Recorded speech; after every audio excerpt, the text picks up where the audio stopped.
Daisy, हमारी flight अभी दिल्ली पहुंचने ही वाली है। वहां से हम अपने नए फ्लैट पर जाएंगे।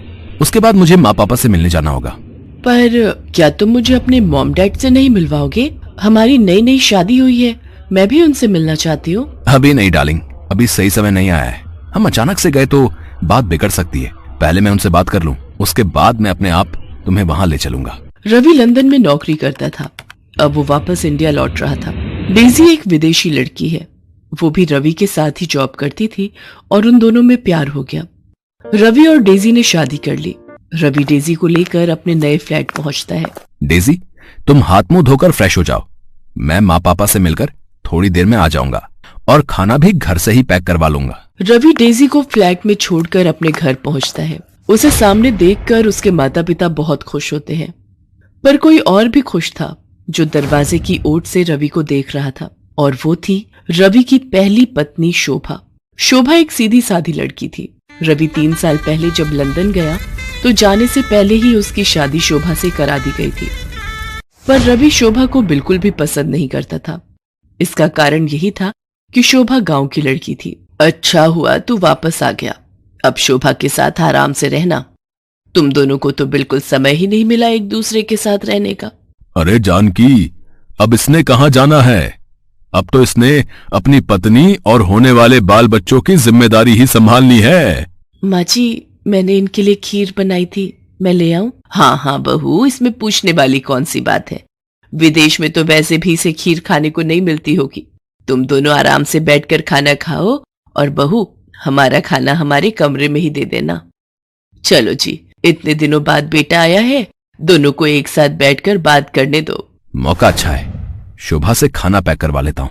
ये लोग खीर खाकर बताओ कैसी बनी है। शोभा, खीर तो बहुत लाजवाब बनी है। वो मेरा एक दोस्त मुझसे मिलना चाहता है। क्या तुम उसके लिए भी थोड़ा खाना और खीर पैक कर दोगी? उससे बहुत समय बाद मिल रहा हूं, तो तुम्हारे हाथ का खाना भी खिला दूंगा। अच्छा, आपको खीर इतनी पसंद आई? ठीक है, मैं खाना पैक कर देती हूँ। शोभा बेचारी रवि को डिब्बा भरकर खाना और खीर पैक करके दे देती है। वो तो ये सोच रही थी कि रवि को उसके हाथ का खाना पसंद आया है और वो अपने दोस्त के लिए लेकर जा रहा है, पर रवि तो ये खाना डेजी के लिए लेकर गया था। ऐसे ही कुछ दिनों तक रवि शोभा और घर वालों को बेवकूफ बनाकर डेजी के साथ रहता था। करवा चौथ का व्रत आने वाला था और शोभा इस व्रत को लेकर बहुत खुश थी, क्योंकि शादी के बाद पहली बार रवि उसके साथ था। नहीं तो 3 साल तक वो रवि के बिना ही व्रत रख रही थी। शोभा करवा चौथ के व्रत की तैयारियां कर रही थी। एक दिन वो मेकअप की दुकान से चूड़ियां खरीद रही थी। तभी डेजी भी उस दुकान पर शॉपिंग के लिए आती है। भैया, मुझे सभी रंगों की चूड़ियां देना। आपको पता है मेरा करवा चौथ का व्रत है।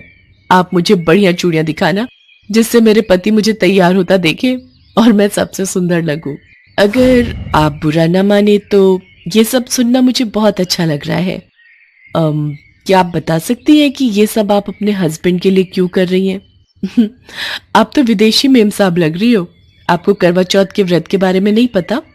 ये व्रत हर सुहागिन अपने पति की लंबी उम्र के लिए रखती है। आपकी शादी हो गई? जी, मेरी कुछ ही महीने पहले शादी हुई है।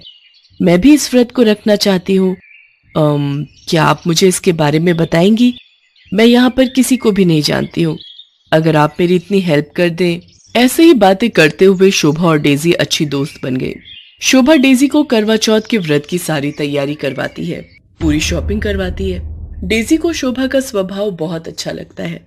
वो उसे अपना मोबाइल नंबर दे देती है और फोन पर बात करने के लिए कहती है। अगले दिन करवा चौथ का व्रत था। इधर शोभा भी तैयार हुई थी और उधर डेजी भी शोभा से फोन पर बात करके तैयार हो जाती है। डेजी, ये सब क्या है? तुमने आज लाल रंग की साड़ी पहन रखी है। बिल्कुल इंडियन स्टाइल में तुम तैयार हुई हो। वैसे आज ये सब क्यों? रवि शाम को आने का वादा कर लेता है, पर उधर उसे शोभा का भी व्रत खुलवाना था। रवि, आज तू कहीं नहीं जाएगा। आज बहू ने व्रत रखा है। जैसे तुम्हारे पिताजी मेरा व्रत खुलवाएंगे, वैसे ही तुम्हें भी बहू का व्रत खुलवाना है, समझे? पर माँ, मुझे शाम को ऑफिस का काम है। अच्छा ठीक है, पर मैं ज्यादा देर तक नहीं रुकूंगा। मुझे किसी जरूरी काम से बाहर जाना है। शाम को रवि जल्दी जल्दी शोभा का व्रत खुलवाता है और डेजी के पास पहुंचता है। डेजी उसका इंतजार कर रही थी। शोभा को वीडियो कॉलिंग कर लेती हूँ। डेजी शोभा को वीडियो कॉलिंग करती है। हाय शोभा, कैसी हो? मैंने तुम्हें ऐसे ही फोन किया है कि मुझे तुम वीडियो कॉल पर ही समझा देना कि मुझे कैसे अपने हस्बैंड की पूजा करनी है। ठीक है, मैं वीडियो पर आती हूँ। रवि, रवि डार्लिंग, इधर तो आना। क्या बात है, तुम पूजा छोड़कर वीडियो कॉल पर किससे बात कर रही हो? आओ रवि, ये देखो, मेरी सहेली शोभा। आप डेजी के पति। और फिर न चाहते हुए भी सारी सच्चाई सबके सामने आ जाती है। तुझे शर्म नहीं आई? एक पत्नी के होते हुए तूने इस विदेशी लड़की से ब्याह कर लिया। अरे शोभा, में क्या कमी थी जो तू इस विदेशी से शादी करके इसे साथ ले आया? मैं क्या करता? आप लोगों ने जबरदस्ती मेरी शादी एक ऐसी लड़की से करवा दी जो पढ़ी लिखी भी नहीं थी और जिसे शहर के कोई तौर तरीके नहीं आते थे। माँ पिताजी, मैं डेजी से प्यार करता हूं, वो मेरी पत्नी है। मैं ये घर हमेशा के लिए छोड़कर जा रहा हूं। आप रखो अपनी बहू को अपने पास। क्या हुआ डेजी, चलो, तुम रुक क्यों गई? नहीं रवि, तुम शोभा को इतनी बड़ी सजा नहीं दोगे।